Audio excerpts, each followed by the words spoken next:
Hello, I'm VXToyCat and welcome back to another video. Minecraft 1.10 came out today to the surprise of many, and I figured given that a lot of people are surprised by this update and don't really know too much about what's going on, at least on my channel, I would give you the 10 biggest features in Minecraft 1.10 to kind of give you the brief guide on exactly what's happening in this update, because it is a really cool update and I think you will be excited to play it if you are going to do that. So yeah, 10 biggest features in Minecraft 1.10. Hopefully you all do enjoy the video. If you do, like it and let me know because it helps out the channel a lot and lets me do like these sorts of update videos where I let you know exactly what's going on in the update at a brief glance. So yeah, with that said, let's get straight into the first of the 10 features, shall we? And let's start with the new blocks, because I know a lot of people only care about the new blocks in an update. They're just builders, they just want to know what they can build with, and there is 4 or 5, depending on how you want to count it, new blocks in this update. There is the red nether brick, there is the nether warp block, there is the magma block, and there is the bone block. So these two are crafted from getting 9 of their respective blocks together. This is found in the nether, and same with the red thing, but combining with nether warts. Basically, the key thing you want to bear in mind here is there is 4 new blocks to play around with. This is a really cool block for new nether builds. These are cool blocks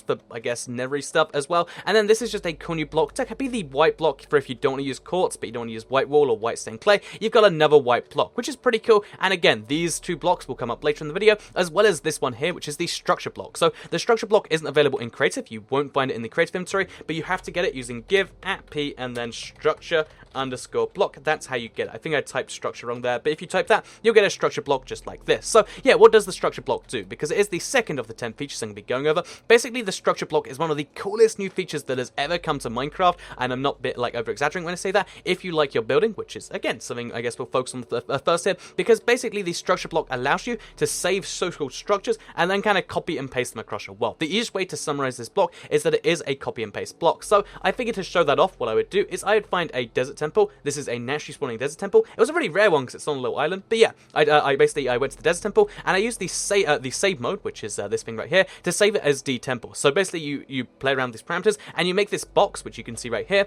You make the box represent where you want to copy, and then you make a second structure block. So we'll place it just over here somewhere. You can see I played around with it up there.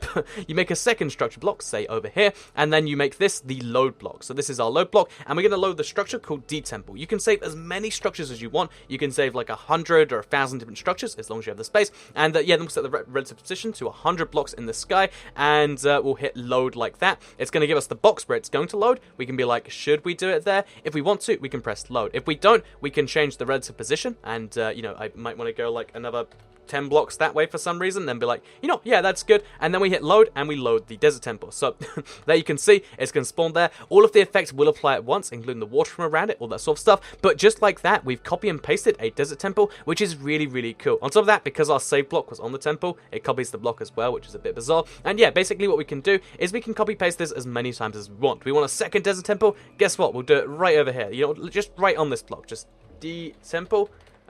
Just load it right here. Yeah, that sounds good to me. Load, and now the blocks all on top of me. But yeah, basically this is a cool thing you can do in this update. You can copy and paste your stuff, which is so handy for people who do build massive stuff by hand, so you don't need to leave the game to do stuff like this. So yeah, structure block, one of the biggest changes Minecraft has ever had, and it is, it's kind of, I'd say it's just as big as the command block. In some ways, almost, you know, it's somewhat bigger, because it's so much easier to use. Anyone can work out how to do that, and there's a bunch of structures you can use for it that you might want to download online. So that's the second of the 10 features I'll be showing you today. The third of them is to do all of these, you know, mushrooms you'll see around, because one of the changes they made here is to the huge mushrooms. They made them very slightly less huge, but they made it so huge mushrooms have a 1 in 12 chance of being a huge mushroom, which is a bit confusing. But yeah, if we look around with these brown mushrooms, I don't think this will actually spawn right here. But yeah, basically if you look around the brown mushrooms, as we go around, you'll actually see, okay, that's too close to the other one.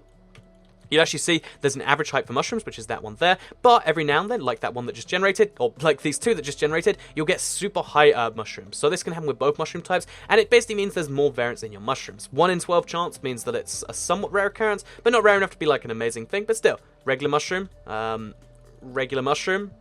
might be double the height, and yeah, you can see double height mushrooms. So just in case you're curious, different height of mushrooms, you sometimes get double height ones, and it's something worth bearing in mind. So that's the third of the features. The fourth one is a really cool underground structure that's, you know, it's not quite as big as a stronghold or a abandoned mineshaft, but it is a cool thing that you can find underground. So as of this update, if you go under the ground, then what you can actually find is something called a fossil block. So the fossil is in either the shape of a skull or the shape of a skeleton.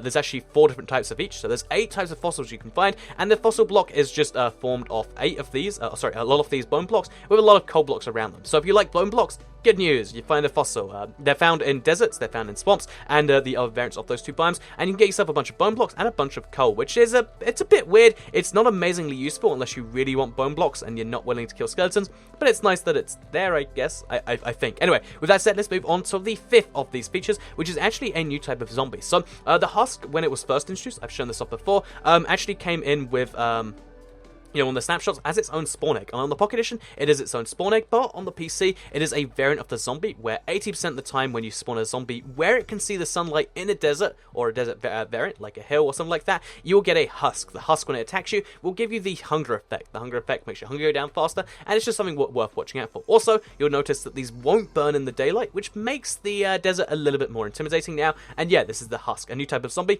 80% of the time, like the Wolf Skeleton, if we spawn in enough, we'll get a regular zombie, and he'll burn to death. So yeah, these are Husk zombies, this is regular zombie. These are just desert zombies that are more dangerous, and it's a system I theorized in my video that they are going to slowly introduce more kind of regional stuff to kind of make each biome more distinct, and also to make each biome more dangerous in a certain way. So yeah, with that said, let's move on to the 6th feature. I'm terrified I'll get the number lost here.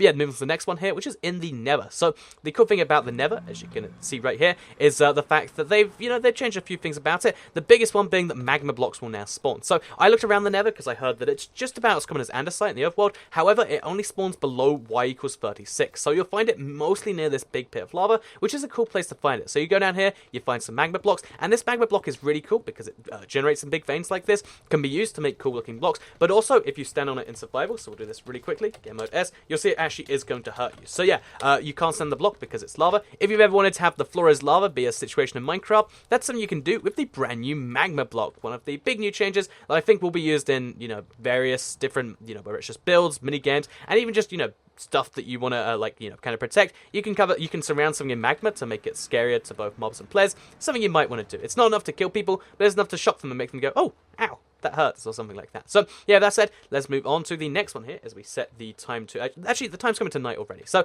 let's move on to the 7th of the 10. I'm so terrified that I always get that count wrong. Again, I focused on the features, not the counting bit, because just over there, we have one of the 3 new types of villages. So, one is only Pocket Edition as far as I can tell, but there's at least 2 new types of villages on the PC. There is one for the Savannah biome, which is bright orange, you can't really miss it, and there's one for the Tiger biome. So, the Tiger biome's one is a tiger village, and as you can see, because it spawns in the place where the what are they called? The spruce trees are more common. They're made out of spruce wood and spruce planks, which is pretty cool. If you ask me, they've got spruce doors too, and it just means there's a new type of village, or 2 new types of village, in addition to the ones that already exist. Also, the villages are changed because now if it generates on the border between 2 biomes, as long as the center can be in a valid biome, the rest can all generate in somewhere else. So, for instance, it can spread across a river, and you get the pathways like you do on the Pocket Edition. For instance, it can spread across into a brand new biome, like, let's make up one like an Extreme Hills, and it can do all this sort of stuff. So, for instance, yeah, that's something that can happen with the new villages. So, let's move on to number 8, which does require the night, don't worry, I'm not just letting it happen by itself, because number 8 is a brand new type of skeleton called the Stray. So,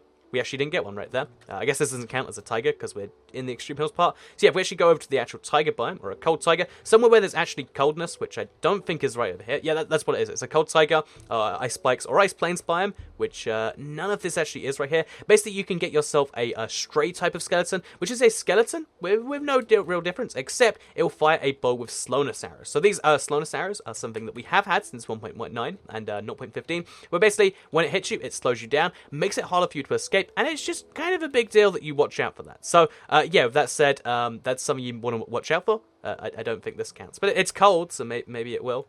It doesn't count as a stray here. But yeah, it's a stray, can only be spawned with the skeleton spawn egg, and only in particular biomes, which is an interesting little change that you might want to keep in mind. You might, again, they actually added those spawn eggs into creative, but they are removed. There's no husk or stray spawn egg, but there is a brand new spawn egg in this update, and that is for the polar bear. So time set.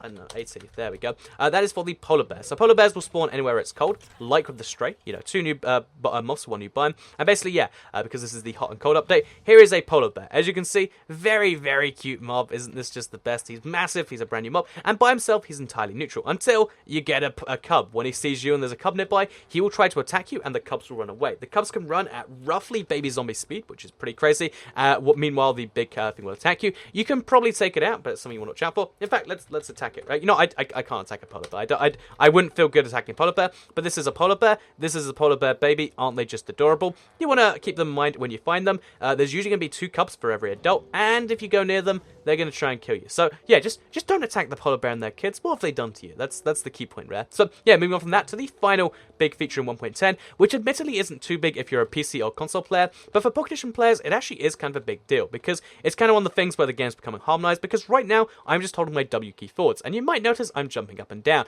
This is because of the brand new auto jump feature, which is in Minecraft 1.10. So we go to controls, you can see there's something called auto jump. This has to be turned off because it's turned on by default, and it means that Pocket Edition players, of which, by the way, they're the majority. I think there's something like 40 million Pocket Edition sales out of the 100 million total. Yeah, a lot of Pocket Edition players are switching over to PC, want to see the new stuff. Now they can do so without having to relearn how or learn how to jump every time, because auto jump is turned on. It's something that's pretty cool. And honestly, like I said, it's not too big for console edition players, but it is a big new thing that is going to bring new players to the Java version of Minecraft, which is good, because it means Java, you know, it clearly is something they are still focusing on, and that's something that's really positive to hear. There was this period where it really looked like it was dying, and now it doesn't look so much the case. So, yeah, I hope you did all enjoy today's video, talking about 10 new features in Minecraft 1.10. If you did like the video and let me know. I know, do it 10 times. It doesn't work that way, but it'd be nice if you could pretend you would. And let me know in the comments down below which of the features you're most excited for, whether you are playing on PC and you're going to test it out, because I think the structure block's cool, but you might have your own opinion. Let me know which one you are most excited for. In fact, wait, let's just do one more structure right here, just with the desert village, just to prove a point, because I want to have a bit more fun before the end of the video. Like I don't want to end right now. So yeah, let's actually just show a point. Let's go to save. Let's call this Ville. And let's just make it like, I don't know, like 10 by 10 by 10. And then let's just copy paste it everywhere, because that's fun, right? So just like that.